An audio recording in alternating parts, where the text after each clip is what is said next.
Hello everyone, Shroomraver here, and today I'm very excited to be bringing you the answers section of my 500 sub Q&A. This is something I've been really excited to do for a long time, some kind of Q&A.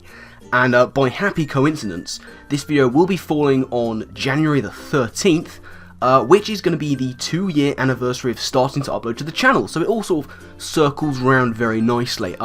So a little while ago I put out a video asking for you all to put your questions in the comment section and let me know the kind of things you wanted to know from me, and many people replied. I was really happy with the response it got. So without further ado, I think what we're going to do is dive straight into some questions and see what people want to know. First one, I'm actually going to look to one question that was asked on Twitter by Nacho. The Nacho, he asked, are you named Shroomraver because you're addicted to shrooms? Well, short answer, no. I suppose I could probably talk about where the name came from. The name Shroomraver is an amalgamation of a couple of nicknames that I've accrued over the years. My sister used to call me Shroom. She now calls me Shrimp, which is strange because I'm much bigger than she'll ever be. You know, she used to call me Shroom, and when I went to uni, people at uni called me Rave. Reason being, there were two Daves on my corridor, and the fact that one of them was Chinese was apparently not enough to tell us apart, so one girl suddenly went, "You!" That's the first thing she said to me, like, you're now called Rave, and that just stuck for 3 years. It was like one of the only nicknames that stuck, and so, you know, I was Shroom to my sister, I was Rave to my people at uni, and one day, in second year of uni, someone was playing, I think they were playing Tomb Raider, and I wanted to set up my Xbox Live, and I sort of went Shroom, Rave, Tomb Raider, Shroomraver, done. And that's where the name came from, and that is where Shroomraver sort of sprung from, and it's stuck with me, you know, for any kind of gaming thing I've done, you know, YouTube, Twitter, on my Xbox Live account, all that kind of stuff. Shroomraver is what I am, so yeah, that is where the name came from, that is why Shroomraver exists. So, now we're going to move on to the YouTube question. I'm going to try and do a kind of little clever scrolling thing going on. We'll see if that works out. Hopefully it will. So, as you can see, first question on the screen now from my man Travesty. Travesty, he says, "Sir, I have a letter from Einstein. He wants his hair back." Yes, that's a question, and you have to read it out in the video. For those of you who didn't maybe see the previous video announcing the Q&A, I've had a haircut since then. Because, you know, Trav, I got in contact with Einstein. He also spoke to me, so I got the hair shaved off. We sent it off to him, it's all good, there's no problem there. We're still good friends, you know, me and Einstein. We're like that. No, I hadn't had a haircut in a very long time, and my hair was mental. But now it's all shaved off, so jobs are good. Now, pepper your Angus, question time. Number 1, will you only draft PU mons next season to be nice to the rest of us? By this, Trav is referring to the PPL, the Pokemon Premier League. He has, of course, recently been promoted up to Division 1, so well done to him for that. No, I won't be only drafting PU mons, Trav. I have various plans, most of which are very vaguely formed, and some of them do involve PU mons, of course they do. That's my jam, you know, that's what I do, I love PU. So yeah, of course there's going to be some PUs in my mind, you know, it's sort of going over them, but I'm not going to reveal any more than that, of course I'm not. Draft's coming up very soon, I would imagine, so, you know, we'll cross that bridge when we come to it, but you can expect some, a variety of tier-based things going on, I'm sure. Number 2, what is your favourite sport, food, song/band, and Pokemon? Well, let's start at the beginning of those. Favourite sport, cricket. I'm a big fan of cricket, I used to play it. Don't do so much anymore. I'm not a very active human being. I lead a very sedentary lifestyle. I used to play a bit of cricket. I was a devious, devilish off-spin bowler. And terrible, terrible batsman. But I also love to watch cricket. I like to write about cricket. Certainly my favourite sport. I'm one of those people who can happily sit and just watch a 5-day test match and enjoy it for what it is. But I watch all forms of the game. I enjoy playing. I have enjoyed playing it in the past. But yeah, cricket's my favourite sport. Favourite food? That's a difficult one. As I've said, I lead a very sedentary lifestyle. I love my food. I'm a huge fan of food. So it's difficult to say what my favourite food is. It changes on how I feel. Like tonight, I had delicious steak. and I'd be like, oh my god, that's like my favourite thing ever, but it's not, because there's so many other things that I love to eat. I'll always have a soft spot for fajitas and general Mexican food. I'm a massive fan of fajitas. If I was forced to, I'd always be like, no, okay, fine, I'll have fajitas, because they're just delicious. Favourite song / band. This is another thing that changes quite a lot. You know, my favourite song, that changes week to week depending on what I'm listening to at the time. At the moment, my favourite song is Thrash Unreal by Against Me. I'm listening to that a lot.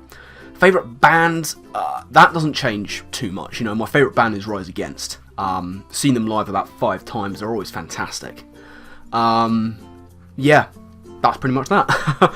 Favourite Pokemon. My favourite Pokemon is Murkrow, which may be a bit of a surprise to some people who don't already know that about me. It's easy to assume that one's favourite Pokemon is their mascot Pokemon. Parasect is not, nor has it ever been, my favourite Pokemon, but I'll talk about that a little bit later. Yeah, Murkrow's my favourite Pokemon. I've loved it since its inception, you know, even before it got a bad name through prankster swagger shenanigans with, I think it gets T-Wave and stuff like that. No, I've loved it since before then. I actually used it in playthroughs before it got all that kind of stuff, you know, on Fire Red and Leaf Green I think I was using one. Yeah, I'm a big fan of Murkrow, and now, you know, I like using it in an offensive role with a Life Orb, Prankster Calm Mind, Roost, stuff like that. I think it's a great mon, great little mon, and yeah, really enjoy using it. I love its design for whatever reason. Yeah, Murkrow's my favourite Pokemon. Now the Pinsir Mania-esque one. Best fairy in draft format and why? Difficult question. Fairies are very sought after in draft format, and there are a lot of very, very good ones. Special shout out to Mega Gardevoir, because what is a switch in? For me, the best fairy though, it's gonna be between Clefable and Sylveon. And it's a difficult one to choose. Clefable shouldn't be as good as it is if you look at its base stats, but it's just got so many options. It will tank hits, especially if it gets set up, and it can go offensive with the Life Orb as well. It's got so many recovery options, you know, it just does so many things very well. Sylveon, that's another one of those that can be very utility based. It's very bulky on the special side, not so much physically. But you can also run specs, and once again, much with Mega Gardevoir, what is a switch in? I think, personally, I think Clefable's just that little bit more difficult to take down, and it can pack more coverage, so it's going to be pipped for me by Clefable, I think is the best fairy in draft format. And very quickly, before we move on to the next question, Ellie, I see you there, arrowing what was initially just the first couple of comments. You'll see that Trav's comment was edited. Originally it was just the Einstein bit, and Ellie arrowed that. I see you, Ellie. I see you. So moving on, hopefully this scrolling is going to work, and next up we have a question from Amazing Chi, my man Amazing Chi, who I'm doing a really fun LP with, of a Delta Lock of Black 2 and White 2, which is grand. So, question 1. Things and stuff, someone had to, so might as well get out of the way at the start. I see what you're doing there. He likes doing that kind of thing, Chi. The title of the announcement video was Ask Me Questions and Things and Stuff, so he's asked me things and stuff. Stuff and things, Chi, stuff and things. Question 2. What the living bejesus is going on with your hair in this? God damn it. This is going to be a running theme. Yeah, I hadn't had it cut in so long. I'm too lazy to bother. If it doesn't sort of impact me negatively, I won't deal with it. So I kind of let my hair grow wild like the wild men of old. But now, as you can see, it's all shaven off. Question 3. Obviously there's a bit of mushroom bias now, but was that always the case? If not, what is / was your favourite mon? So as I said, my favourite mon currently is Murkrow. Before Murkrow came into it, again, Parasect was not my favourite. In fact, I barely really registered that it existed. My favourite Pokemon was Tauros, back in Gen 1. I loved Tauros, and I think it was closely followed by Blastoise, but Tauros was easily my favourite. I loved it. I still do. It's very powerful. It's certainly, I would say, in my top 10 mons, I think, Tauros. It's been overtaken by other Gen 1s. Special shout to my boy Scyther. But yeah, Tauros was my favourite mon, and then Murkrow took over Gen 2, and has stayed there ever since. So, next up, we have Wanzi Baynet. My man, Wanzi. What is the most banterous thing you've ever done? Did it involve spaghetti and trains? Oh, Wanzi. Don't make me tell them the story. Don't make me do it, because I will. I will tell him the story, and that will backfire on you, my friend. I'm not a particularly banterous person. Onesie, as a human being, is very fond of the word banter. I'll tell you a story involving a train. I had been out drinking with some friends from uni who I hadn't seen in a long time. I think it was one of their birthdays. But we're coming back on a train, and I haven't been to the loo in a while, and I've been drinking a lot, and I'd broken the seal a long time before. And I was very desperate to the point where I was actually in a little bit of pain. So there were no toilets on the train, so I found a thankfully large-sized Starbucks cup, and I went to the partition between two carriages, and I relieved myself in the cup. Anyone could have walked in, but thankfully they didn't. So that was something I've done on a train. But no, he says, nah, seriously though, what is your favourite video you've ever made? Grats on 500, you twat. Love you too, Onesie. Favourite video I've ever made? I'm fond of some of the ones I've done. I'm very happy with the most recent one I did, or one of the most recent ones, which was the trailer for What Else Is Happening for 500 subs. Electric Terrain Dance is coming back, which I'm really happy. I was really happy with that trailer because that was really epic. A lot of the sort of shorter, montagey, edited videos I've done, I've been quite happy with. The slacking and the overly complicated anti-truant strategy, that was good fun to do. That was getting rid of truant on slacking in the most complicated way possible, and I managed to edit that together a little bit. And, you know, special mentions to Godworm, the Wormple in Hackmons. That was good fun.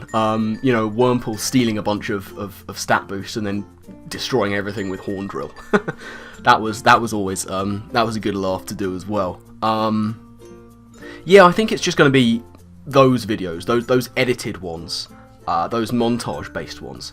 I'm really happy with them. They're my favourite ones to make, for example. I wouldn't possibly single out one in particular, but it's those ones. Those ones are really my favourites. So, moving on, and we've got a big old one here from Lars Elsizor, who says, oh yeah, time for the Q&A nonsense spam again. Hola guys and girls. So, Lars asked me a massive 10 questions, so let's get straight into them. Question 1, what is your favourite toe?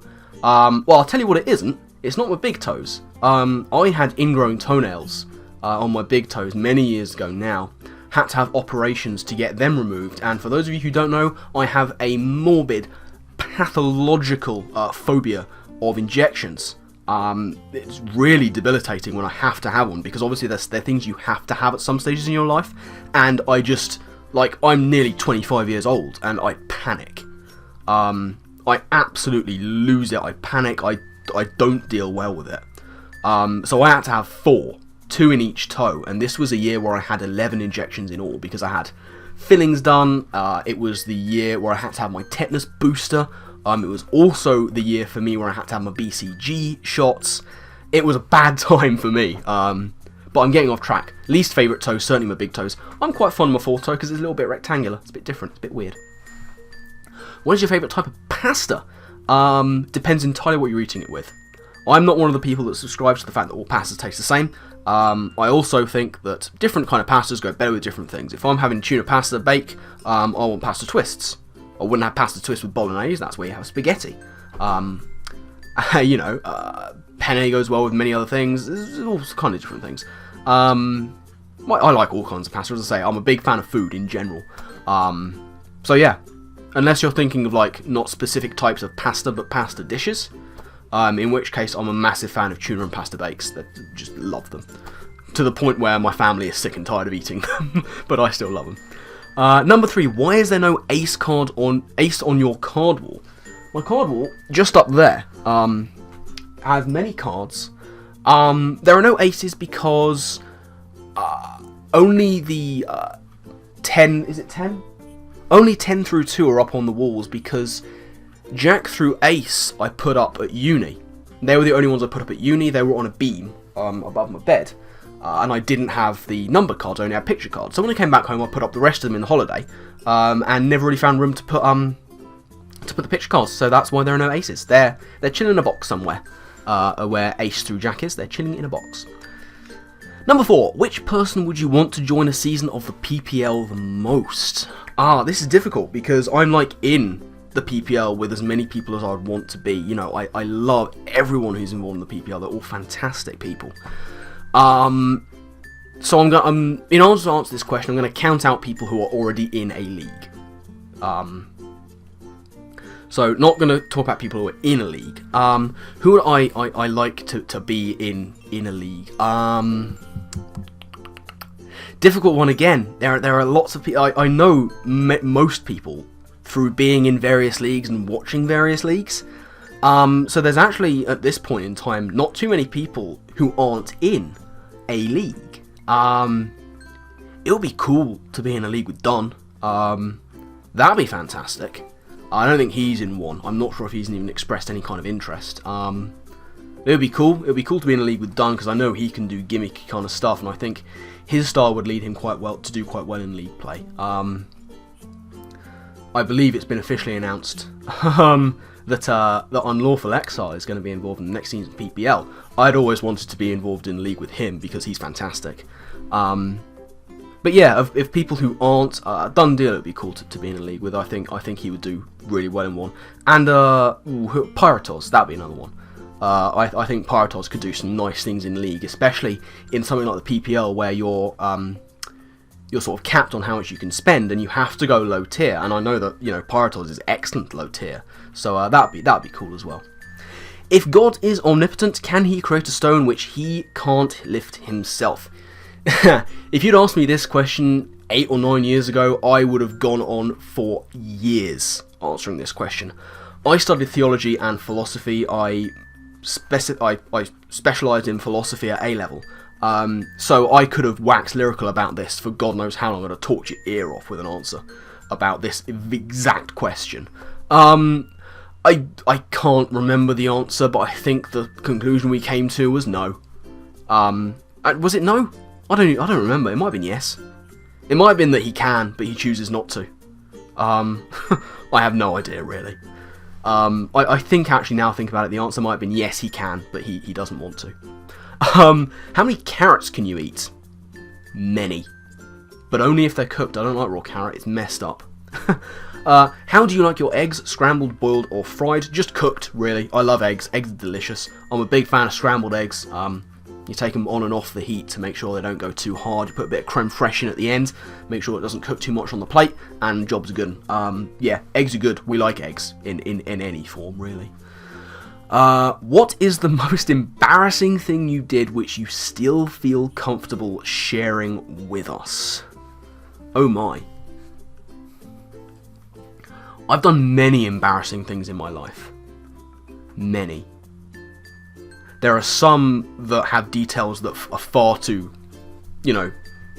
not good to go into on a public forum. What was fairly embarrassing, one time I was 18, 19, in my wasted youth, late teenage years where everything was possible. I went to a friend's birthday, and they'd hired out a hall, and there was an area dedicated to being a free bar, which another friend of mine was working behind. It was a recipe for disaster. And he gives me this drink. To this day, I don't know what was in it. I don't know what wasn't in it.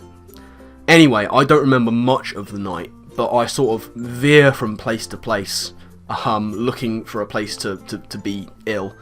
And I make it to a toilet. And the problem was in the sort of situation for me and the state of mind I was in, I chose the toilet based on proximity, prioritised over social decorum. So long tale short, I went to the nearest one, and it wasn't the men's. I was found later. I never found my hat from that night. At one point I was sitting in the middle of the hall, being quite ill, into a box because it was the nearest vessel I could find. There were holes in the bottom. It was just a bad time for everybody involved. That was fairly embarrassing, especially when people were talking to me the next day about it and I didn't remember them being there. But that was in my wasted youth. I'm past getting that bad. I don't get into that state anymore. It's been a long time since I have. Don't intend to anymore because I'm a more responsible, reliable adult. Number 9. What is your favourite mushroom? Nice button mushroom, cut in half, seared in, done in butter, with a nice steak. Had that tonight, it was delicious. Number 10. Do you actually rave? God, no. Not even a little bit. No, not at all. No. That should be enough. Have fun. Thank you, buddy. Now, moving on. Been on that for a while. Rana Oneti. I still don't know how to say this person's name. Rana Oneti. Oh, God, I'm sorry if I'm butchering your name. Please tell me. Conga, congratulations. Thank you very much, my friend. 1. How would you like Parasect to be revived from only minor relative competitive obscurity? If a Mega Evolution, how? It's interesting because, as correctly, Rana has stated that Parasect is pretty much obscure. No one really uses it. And for good reason, it's bad. I think the main thing I would want to change about it is its typing, because, you know, it's horribly weak to a lot of things, and when you look at Parasect, Bug comes to mind, but Grass doesn't, and when you look at its Dex entry, where it's sort of been possessed by this sort of fungal parasite, I'm Bug and Ghost would be a better typing. If I could change one thing about it, really, I'd change its typing. Give it Bug and Ghost, much like Shedinja. It wouldn't be as weak to fire and flying. Keep it with dry skin, you know, that's fine. That would be my main thing. Changing it to Bug and Ghost, I think, would do it a world of good. Maybe buff its defenses a little. Don't give it speed, there's no point. It looks like a Slowmon, it should be a Slowmon. But give it a bit more bulk and give it that nice new typing. 2. What do you do when not sharing with us those beauteously classy curtains? Thank you. I currently am unemployed. I do a bit of writing, which I've tried my hand at a fair few times. Yeah, this is the main thing I do, is YouTube. But yeah, I do a bit of writing. I have done in the past. I enjoy a good pub quiz now and then. I lead a relatively simple life. I don't really do a lot. And a lot of my spare time is dedicated to looking for a job, which is just soul destroying, because it doesn't go well very often. Number 3 is, how do you plan to top your smashing soar to the top of the PPL next season? And is it going to repeat of your head start tactic or a Jaws-esque lunge? I see what you're doing there with the Tyrantrum-based puns. Head smash, you know, strong Jaws. I see you and I approve. I'm a massive fan of puns, whether they be good or, mostly in my case, terrible. It's going to be difficult because I really want to use as many different mons as possible. It's one of the reasons I didn't draft anyone in Season 2 who I did in Season 1. It's one of the reasons I don't really want to be drafting any of those mons again in Season 3. But, you know, I'm kind of refining my drafting technique, looking at the mons, the style of mons I want to use and the style of battling I want to be using in the league. But I don't want to give away too many things. But, you know, I think this season just gone was a fairly winning formula, so we're going to stick to it a little bit, but there's going to be a few more gimmicks thrown in, I'm sure. So, moving on, we have Eden's Blessing. That is, of course, Kyle. My man Kyle, formerly Catered2. Question, how are you? Don't mess with He Classics, man. I'm sorry, I had to point out the misspelling of the. That's a Cards Against Humanity based joke. Don't mess with the classics, man. How are you? I'm good, man. How are you? How are you? What was the most traumatic event that happened in your childhood that still affects you to this day? That got dark, didn't it? There aren't all that many, really. I had a fairly good childhood. This is one of the reasons I didn't do one of those, what was that video that was going around? The one where, the Strip Down Challenge. That's the one. So one of the reasons I didn't do that is because I watched a lot of other people's, and there were these heartrending stories of trials and tribulations that people have experienced and they've risen above and got through. And I have ultimate respect for people who did that. I personally didn't have that experience, you know. My childhood was normal. There wasn't a lot that went on. It was fairly boring, really. So not a lot. I mean, if I had to pick something, I mean, there were a few people who took the piss a little bit because I was a large fat child. I was very rotund in shape. I was circular. I'm still a big guy, and that kind of gets me a little bit. But I've made my peace with it. I'm just like, yeah, what the hell? I consider myself to be jolly. You know, I've sort of relaxed into it a little bit. So there wasn't all that many. I imagine there might have been some kind of horrific event with an injection that went wrong, maybe, which has given me my horrific fear now. But not too much that I remember. Not a lot really affects me. I tend to sort of try and leave things in the past, you know. It's just what I do. I tend to be a fairly optimistic person. I did nearly crack my skull once. That was nasty. When I was 4, I ran into the bottom of a metal staircase, and big old thing down there, stitches and all. It was awful. There was blood everywhere. It was like that scene when you die in GoldenEye 007 on the N64 and the blood comes down. It was like that, literally. I still remember that very vividly, so I guess that stuck with me. What's the question? Oh no, man. What's an answer? See you channeling your inner Jaden Smith right there with that question. But yeah, thank you, Carl. Not a question. Congrats on 500 subs. You've got a lot ahead of you. Very proud of you, man. Love Carl. Love you too, man. Thank you very much for your support and your questions and for being a human being. You're awesome. Thank you. So, moving on, and oh, look who it is! It's the Don Fanatic! Jack! Yay, Q&A. Hashtag bars. Are you going to be able to win the PPL again this season with the newcomers and league changes that have happened? It's a good question. There are a lot of new people involved this season.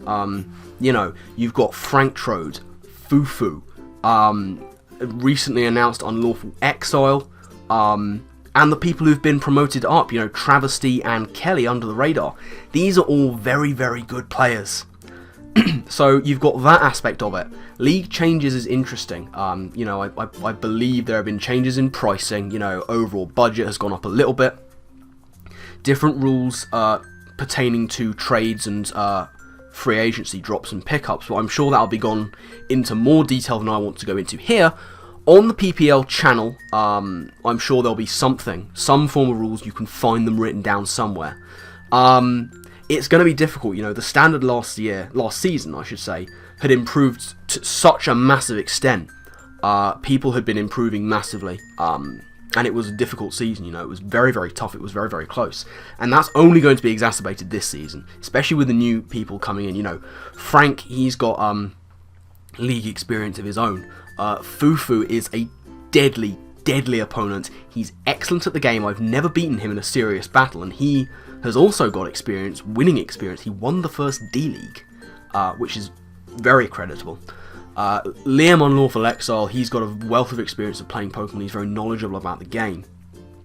Only battled him once, which was a fantastic experience. And then, of course, you've got Kelly and Trav, who have a season's experience in the PPL. Both very dangerous players in their own right, both very good team builders, both very good friends, but it's going to be tough to try and take them on. So, can I win it? Of course I can. Of course we can. But everyone's going to say that. Everyone's very competent, and rightly so in their abilities. But it's going to be tough, but we're going to give it our best. How upset were you not to go unbeaten last season? Honestly, not that upset. You know, I never expected to go unbeaten. You know, when we were at 7-0, I was shocked that we'd got that far. So I wasn't upset at all not to go unbeaten. You know, you sort of look and go, oh well, maybe I could have, but really it's the least of my concerns. How upset were you by the fact that I was your first loss? He's never going to let me forget that. Jack was indeed my first loss of the PPL Season 2. I was a little bit upset, more about certain plays that I made, and certain plays that I wanted to make but didn't and should have. Jack, I've spoken to Jack about how I feel about his progression in league play. You know, he's got a lot of more experience outside of the PPL. You know, he took part in the Battle Union off season for us. You know, filling in for other people, and he did very well. So he's got a lot more experience. So I'm not too mad about losing to Jack, especially because of number 4 Gyarados, and I'll never let you forget that. 6-0 in season 1. Get at me. He forfeited. Number 5. Admit that our bedroom sharing at EGX made us bond beyond love known to man. It's okay. I feel the same way. Of course. You know, I roomed with Jack at EGX, and it was a beautiful, I mean, you might even say spiritual experience for the both of us, I think. No, it was great fun. And yeah, good times. Good luck for the year. I'll be seeing you in the 1K Club soon enough. I hope so, man. I really do. It'd be fantastic to get there. Next question is from David Popplewell. My man, he's back in the comment section. Always good to see you there, my man. Number 1, what made you start YouTube? Interesting question. I'd wanted to do it for a very long time, and I was sort of immersing myself in the community.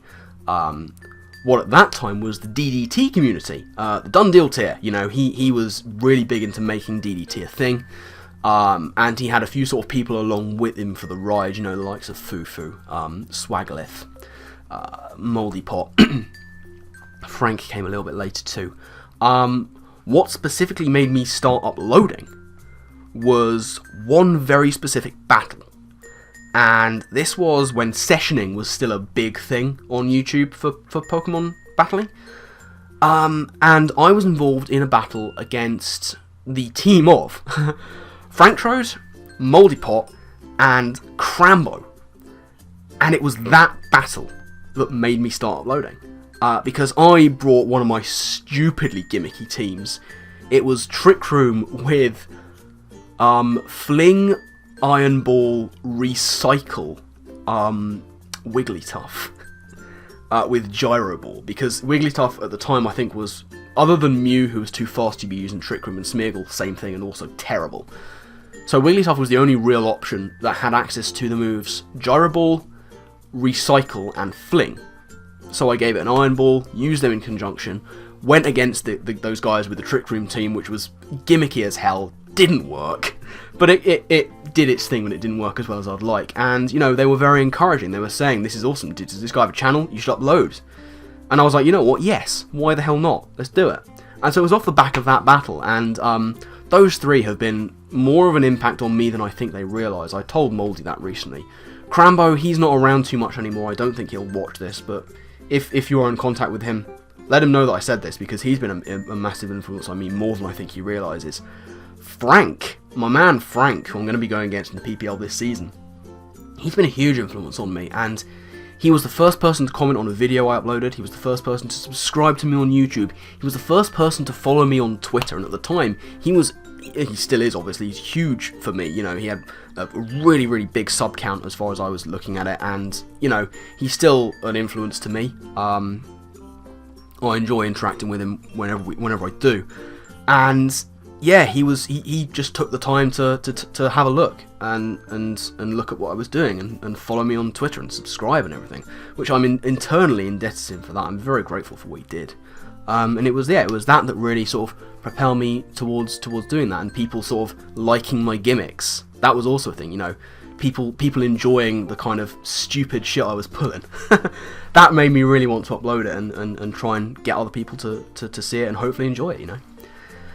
Number 2, he says, what did you expect to do as well as you did in the PPL? Oh god no, not even a little bit. Like, I knew I had a good team. I wasn't sniped very much, if at all. So I knew I had a good team. People were worried about the cores I was putting together. So I figured my team could do well. I didn't think I could do well. Here's the thing. I feel like I can draft okay. Possibly even draft well. I don't consider myself to be a very good player. Honestly, I don't. I think I team build quite well. And I think I have ideas outside of the box. But honestly, when it comes to actually playing the game, I don't consider myself to be any better than average.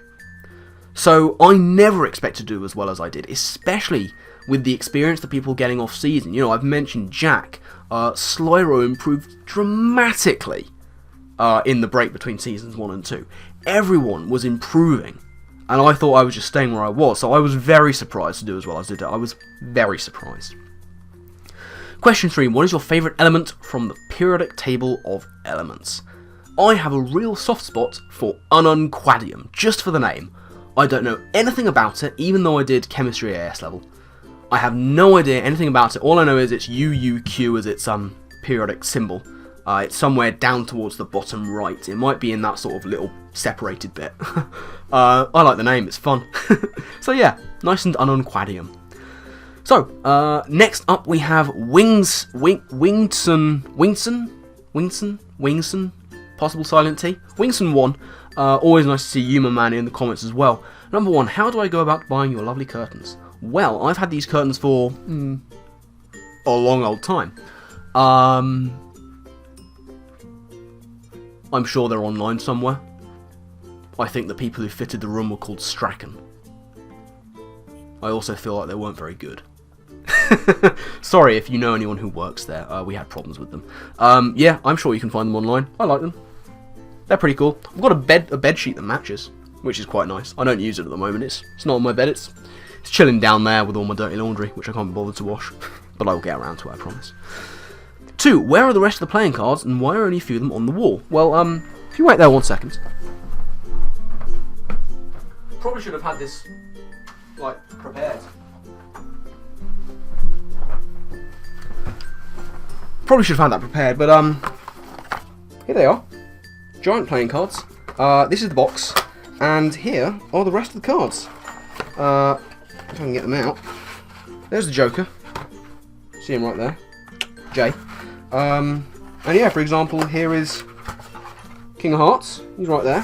They're all in this box. And as I said a little bit earlier, the reason that they're not on my wall is because I put the ones that are up on my wall up in a sort of break from uni, and those picture cards were already up at uni, and there was never any room to put them up here, so they just chill in the box. That's where they live now. What is the rest of your house like? Obviously, you guys haven't seen my house. It's fairly sizable. I live in a sleepy little village just outside a horrible town called Croydon. Yeah, it's just a fairly big house. It hasn't got much of a garden. There's a pool, which we don't use too much, to be honest. Which is out there. Yeah, there's a bathroom, sister's room around there. She doesn't live here anymore, but it's still there. Parents' room is around there. There's a study and a couple of spares. Downstairs we got kitchen, couple of sitting rooms, bathroom, garage, various cupboards of stuff. It's a fairly big house. I enjoy living here. Maybe at some point, if I actually get a decent portable camera, I'll do some kind of tour, maybe, if I can bother to clean up around here. I actually hope to be moving out at some point. When I get a job, I want to be moving out as soon as possible, to get my own place and, you know, have a bit more freedom of myself. But yeah, that's pretty much it. Now, up to particular one. What do we need to do in order for you to rap again? Oh my lord. I don't rap, guys. I don't rap. And unfortunately, I know that this is not the only question about that that's going to be coming up. I'm not a rapper. If you want to see me rap again, then you're going to have to get some kind of rap tag going. And get it going around, you know. I don't want to be the only one doing this. I don't want to be the excuse for it to be gotten done. But yeah, I'll try my hand at most things. You know, I studied English at uni, and it's always been the subject I've put the most energy into. I have a fascination with language and words. So I guess writing this kind of stuff kind of appealed to me, especially when it's surrounding a topic like Pokemon. I'm referring, of course, to the Pokemon rap tag. So that was good fun to do. So yeah, you know, whenever there's any kind of rap tag going around, if there is, I'll give it a go. Why the hell not? It's fun.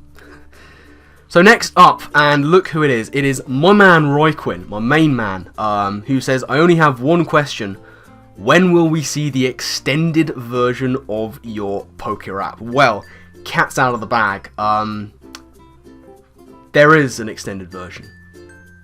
In the couple of days following me uploading it, I got a bit bored and thought, what would happen if I went on? What would happen if I wrote a few more bars? And what that turned into was a full 3-verse version, extended version of the Pokerap, which does exist somewhere. I don't know what would compel me to share it, what would compel me to, God forbid, upload it. You never know. But all you need to know for now is that it exists. It's there, it's a thing. If I was going to ever make it public, I'd have to redo it a little bit, change some of the lyrics, because it was kind of pertinent to what was happening at the time. There were lyrics to do with PPL, so, you know, I'd have to change that a little bit. But, you know, it's a thing that exists. So thanks for that, Rye. Thanks for letting everyone know that exists. It says, congrats on 500, keep the videos coming. Said it before, I'll say it again. Favourite content creator, hands down. Oh my god, you're going to get me feelsy. I'm going to turn into Feels Quinn. I'm going to turn into Feelsraver. Criminally underwatched, so keep going, look forward to seeing where you can go. Thank you very much, my man. Always means a lot to see you in the comment section. And yeah, onwards and upwards. Next up, we have Sinister Sableye, Baby Eye, my man, from the Battle Union. Congrats, Streamy, 500 is amazing. Absolutely, I never thought I'd get it, to be honest. I'm so happy with it. Question 1, he says, do you think Sizz's Smack Talk game will ever weaken? Sizz, my man Sizz Awesome, who I was fortunate enough to spend time with at EGX, and indeed over New Year, a few of us were chilling at his place with him and Jay. Will his Smack Talk game every week? No, it'll only get stronger. You know, much like a particularly nasty strain of virus, Siz's Smack Talk game will only come back more powerful than before. It never truly dies. If Sizz, and I hope he doesn't take this the wrong way, if Sizz was as good at battling as he is at Smack Talk, he would be a real threat. I love his Smack Talk game. It's one of my favourite things when I'm doing analysis for the Battle Union, is going over the Skype chat, looking at what Smack Talk's gone on and hoping that there's something from Sizz there, because he has some absolute gems, let me tell you. Question 2, Baby I says, what do you think is the best Morning League format? And this is a really tough question. Bit of a loaded question, really, given that I'm going to be drafting soon for the PPL. It's a difficult one, because, again, this is another thing that kind of changed with time. Time was, I thought Victini was easily, bar none, the best Morning League format, and I've kind of gone off that idea. I'll tell you for why. Victini is a good mon, but it's not... People aren't necessarily scared of Victini, they're scared of V-Create. Because when you take away V-Create, you've got a base 100 across the board mon, which is fine. But for a mon that doesn't tend to go defensive, whereas the rest of them are more inclined to, base 100 attacking stats, they're not that special. Infernape's got better attacking stats than that. And I've always thought of Infernape as a little bit weak, you know? Victini is scary because V-Create is terrifying. It's scary because it has very good coverage. But other mons like Shaman, they have decent-ish coverage with a good ability, and what's crucial is that they can heal, they can stick around. A base 100 mon across the board wants to be sticking around. You know, Manaphy, it does those things very well, it sticks around. Victini is hit and run. It's scary, but it's not as scary, I think, as other mons. You know, defensive setup, I think, is some of the scariest thing, which is why Clefable is so good. It's why Manaphy is so good, and I think Manaphy is taking over as probably the best Morning League format, which is really interesting, because a couple of seasons ago of various leagues, Manaphy was nowhere to be seen.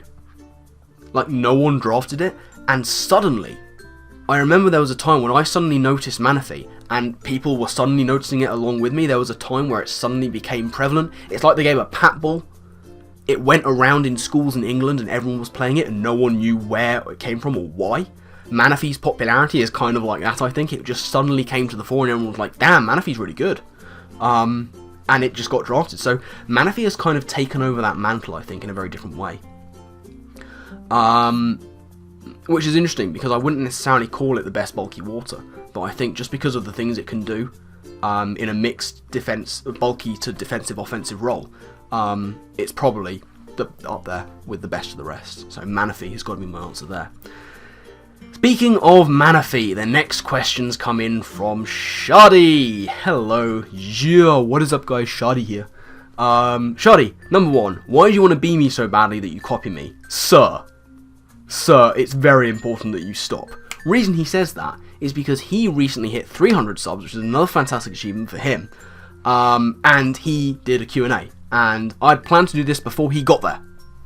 And may I point out that I uploaded a video called The Return, which was my trailer for another part of this 500 sub special, and shortly later that day, he uploaded something called The Return. So, up yours, Shardy. At the very least, we're even. Number 2 says, in case Will doesn't see this video, would you rather fight 50 duck-sized horses or 1 horse-sized duck? A very popular question. I don't know which Will you are referring to, but my answer to that is 50 duck-sized horses every single time, because it's size. You know, that's the main thing here. I mean, think about how big a horse is. I did horse riding for about 5-6 years when I was a lot younger than I am now. Horses are big, right? And they've got a lot of muscle strength in their legs. So you transfer that muscle strength to a duck, that's a big duck, and that thing can hit pretty hard. Plus, if you're trying to run away from it, think about the surface area of that thing's foot. That thing comes down on you, it's going to catch you, it's going to pin you there, peck away at you, and you will die.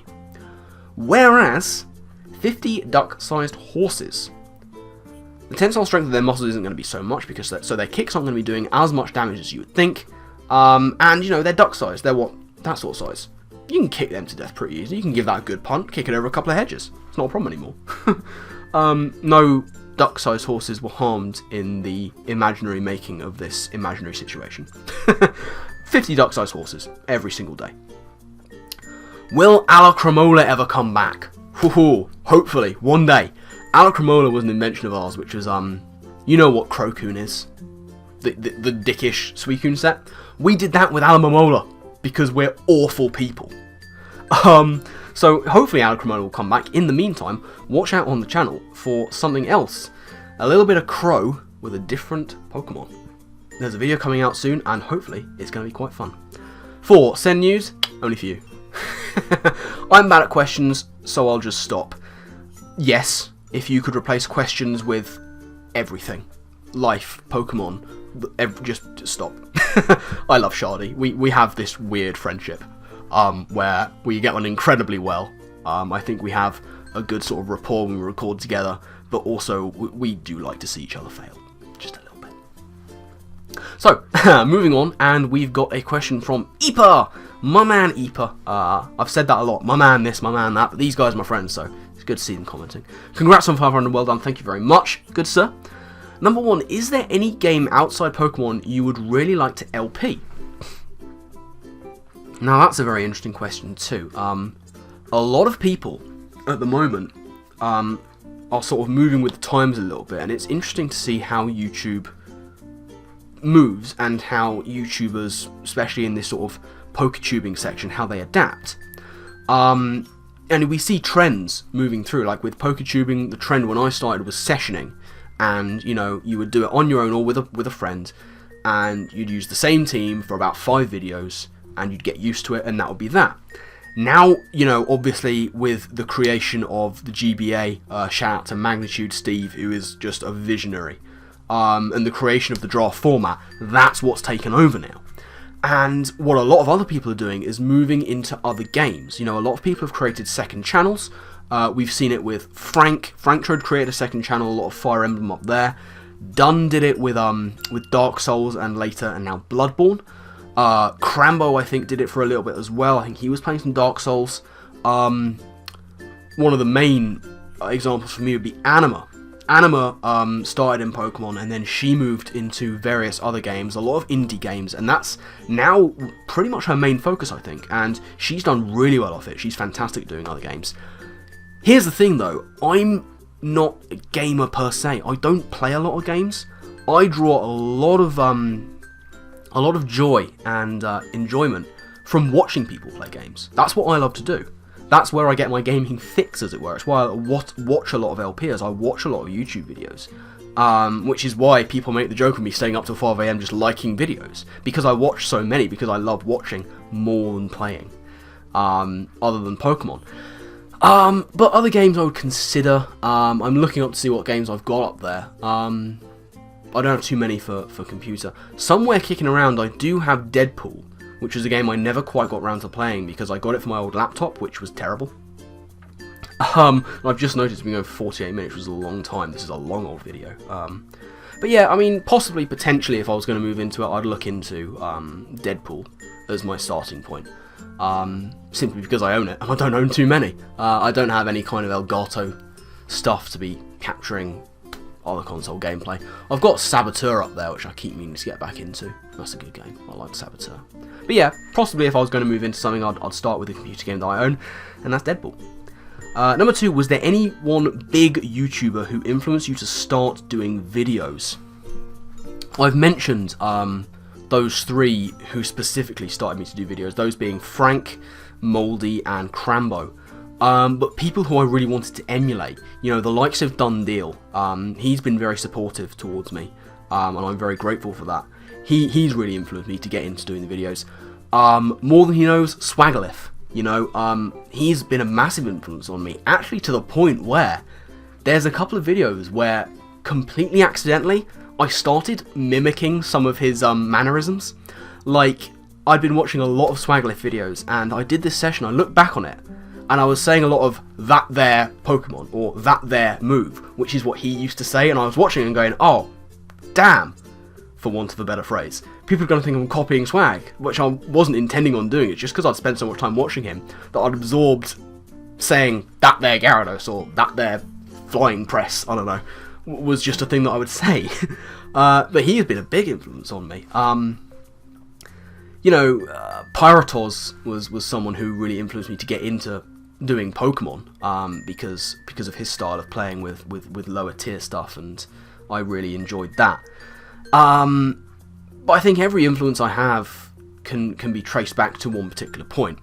As far as LPs go, by the way, I have done one LP. I plan on doing more. The one who really influenced me on that was Game Boy Luke.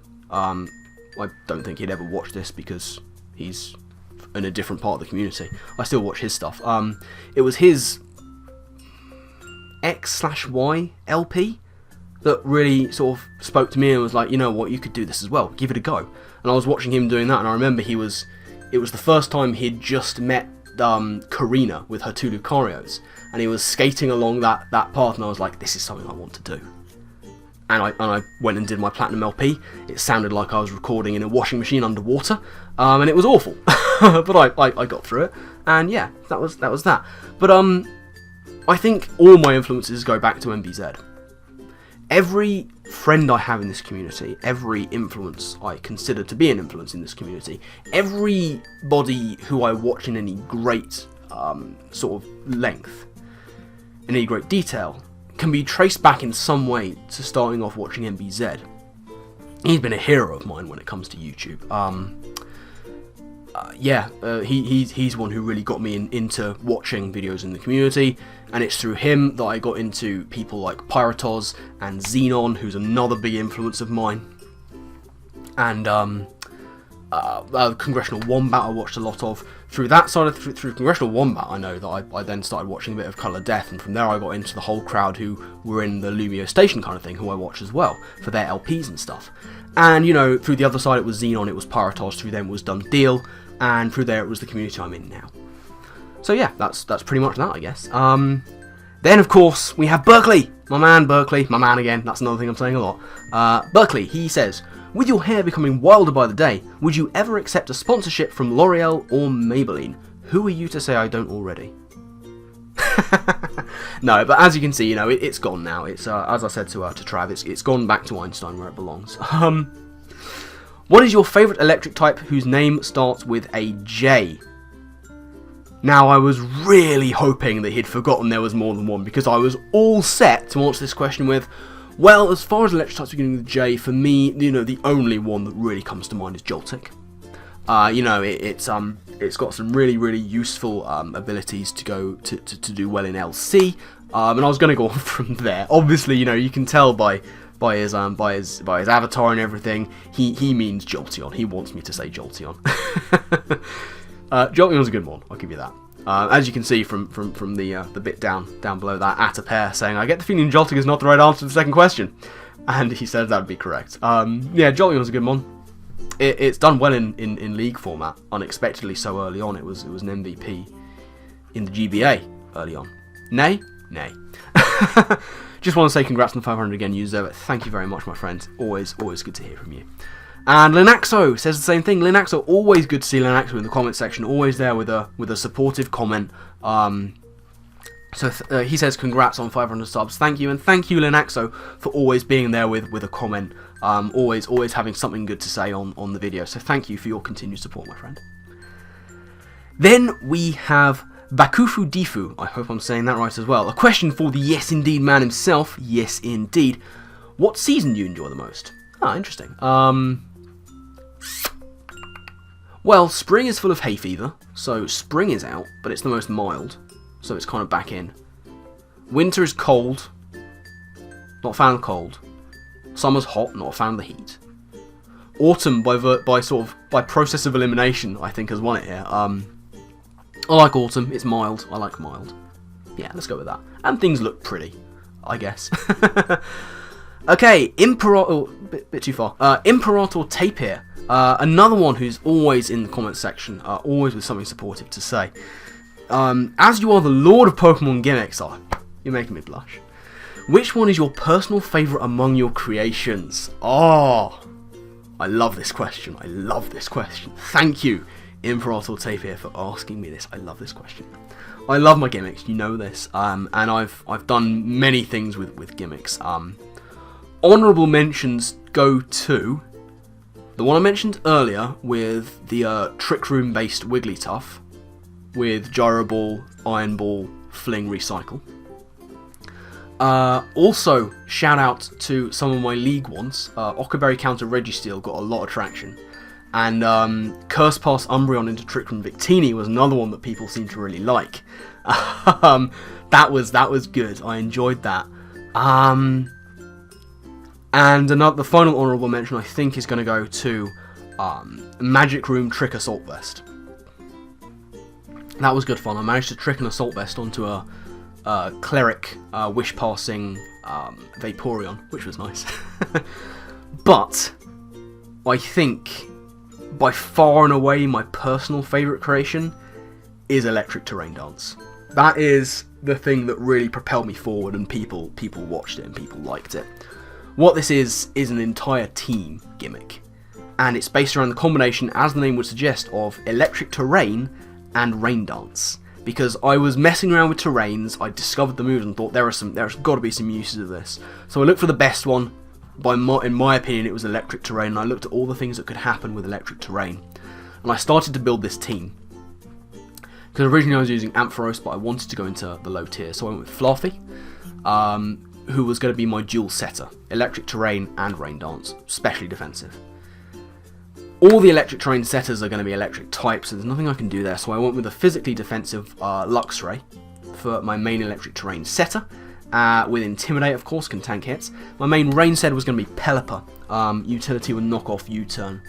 Rain Dance with the Rain Dish means it doesn't need leftovers, which means it can run Damp Rock.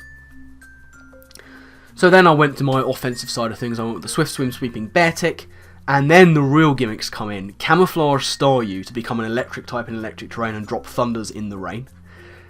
And a Specs Ivysaur with Hidden Power Water and Nature Power, which turns into Thunderbolt in Electric Terrain. That's the team, and I've used it in a couple of battles. I used it against Dun, I used it against Magnitude once, which was fantastic. I used it against Sizz. I've used it in various sort of guises, and that is by far and away my favourite gimmick. I love using that team, and that's the reason I'm bringing it back, you know. It's just my favourite. It's not only my favourite gimmick, it's my favourite thing I've ever created. And he says, congrats on the more than well deserved 500. Thank you so much, Imperato Tape here. Your support, as ever, means a lot to me.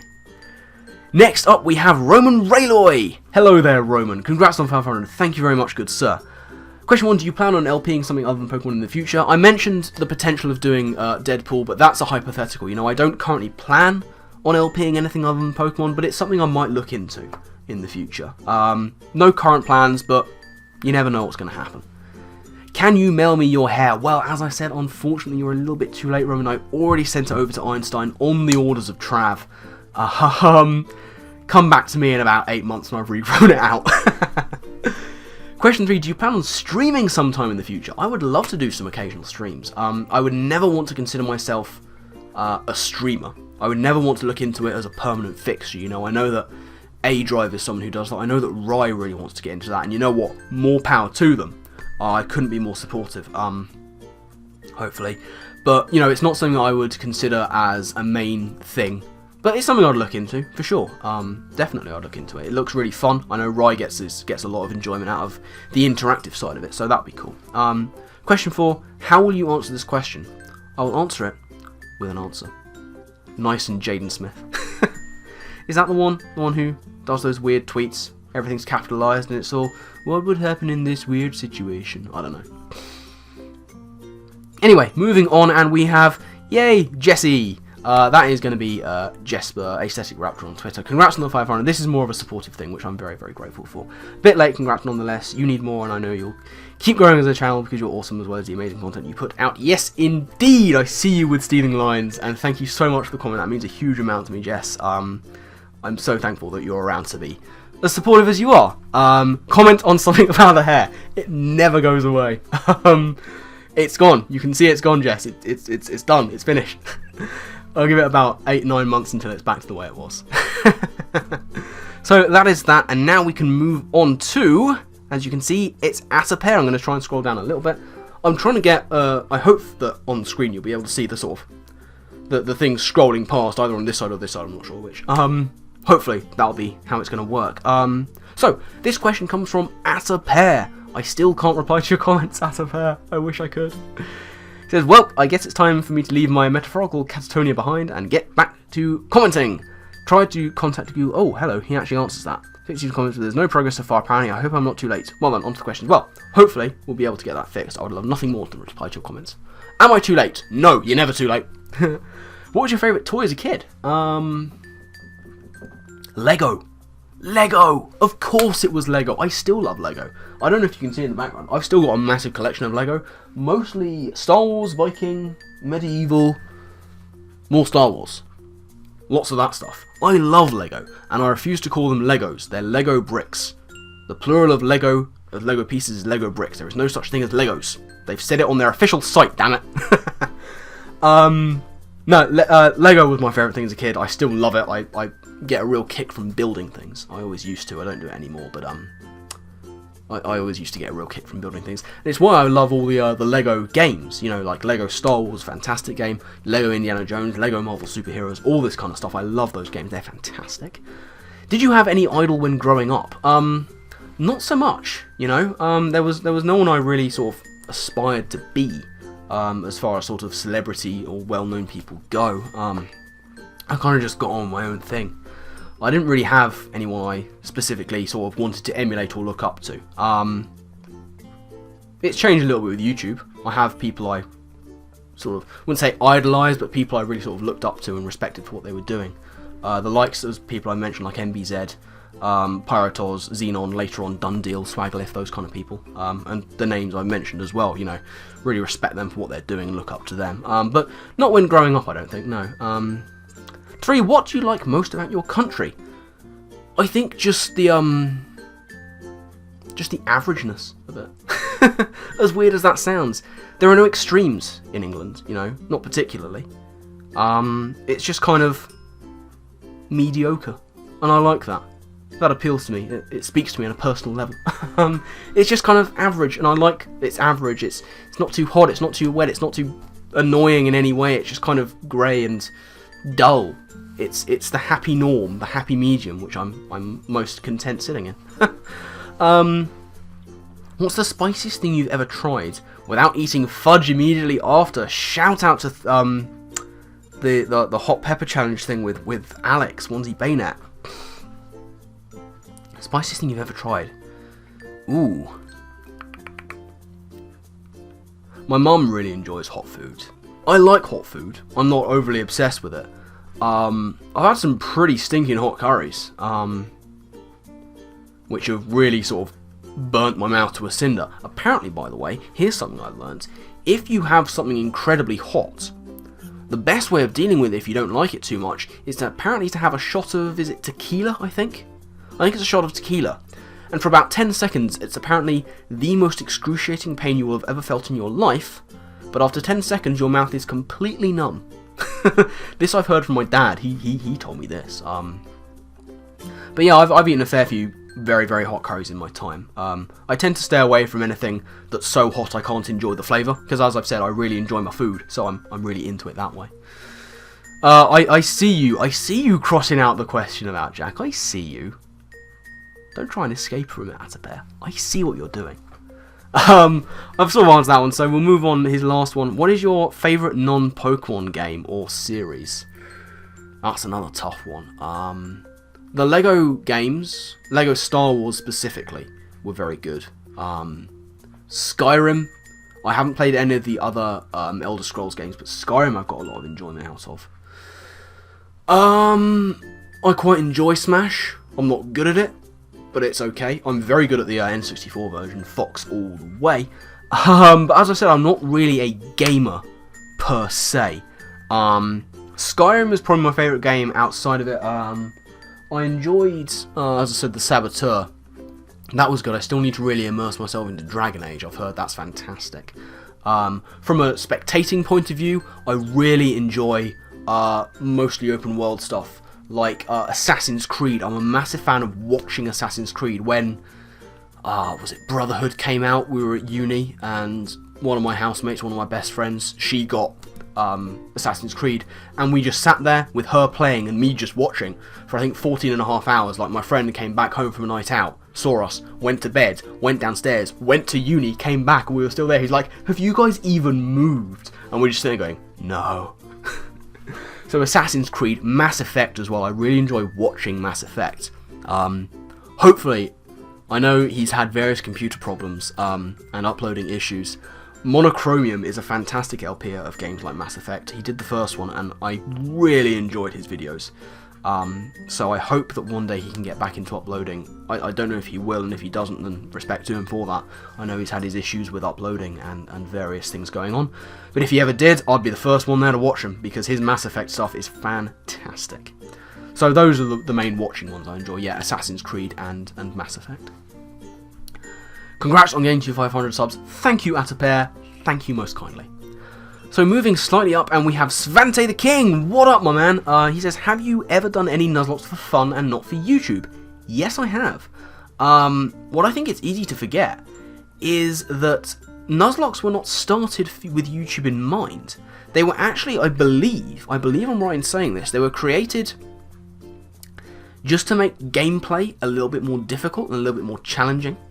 Obviously, it's very, it's kind of translated very well into the LPing scene because of this whole idea of creating a bond with your Pokemon, and it translates very well into narration. But yeah, I played through Emerald. I've got an Emerald randomizer ROM, which I've played through a few times in a Nuzlocke format. And yeah, it's very fun. It really changes a lot of aspects of just your casual playing of the game. And yeah, it's good times. I really enjoy it. So yeah, a couple. And finally, the last question on the list here is from Squatacular. Josh is breaking in with a question. We've been going for so long. He says, congrats, Shroom. Thank you kindly. Question, where the fuck can I buy your PokeRap album? Not yet. Really want to look into Quinn. He's got some serious fire spitting out when he's releasing his tracks. I think he's got 3 albums out right now. And they're very, very highly reviewed. The Spectator was really going in on them. No, as I said, if any future opportunities for Pokemon-based rap came up, I'd certainly give it a go. Also, do you have a sub-goal for the end of the year? I like that this is going to be a sort of final question. No, I don't. I've never had any sub-goals. I do this for the hell of it. At the end of the day, what I realise about this, and I know it's different for some people and I respect that, but for me, this is just a hobby. This is something I started as a hobby. I never intended for this to be a job. So I never set myself any goals. This was just do what you want when you want kind of deal. And it's expanded into something that I love doing, so I do it very often as I can. But I don't have any sub-goals. I never have done. I probably never will do. I just kind of trot along at my own pace. I sort of amble along. Much as I amble through life, I amble through YouTube. And yeah, I just sort of get where I get when I get there, basically. Obviously, it'd be nice to hit these kind of goals. It's why I'm doing this sort of special. But yeah, no, I don't have any goals, and I probably never will. But yeah, that's kind of just how I roll. So, that concludes our questions. We've been going for nearly an hour and 10 minutes. My goodness, this is a long video. If you have stuck with me, thank you ever so much for doing so. I didn't think I'd be going on for this long. I can't believe I have. If you have done, then, you know, let me know that you have. Thank you ever so much for sticking with me. Thank you all for your consistent and continuing support. It means the absolute world to me. I've just said that this is only a hobby, but still it means so much that you guys come out and support and comment and watch the videos. I absolutely love each and every single one of you. But yeah, I'm going to try and wrap things up here, so keep an eye out for the rest of the 500 subs special coming up, hopefully in the not too distant future, as well as any future content on the channel. Hope that you can stick around and enjoy that with me. But yeah, I'm going to wrap things up and get out of here, so thank you all very much for watching. I do hope that you've enjoyed, and I guess with that, I'll see you all next time. Laters.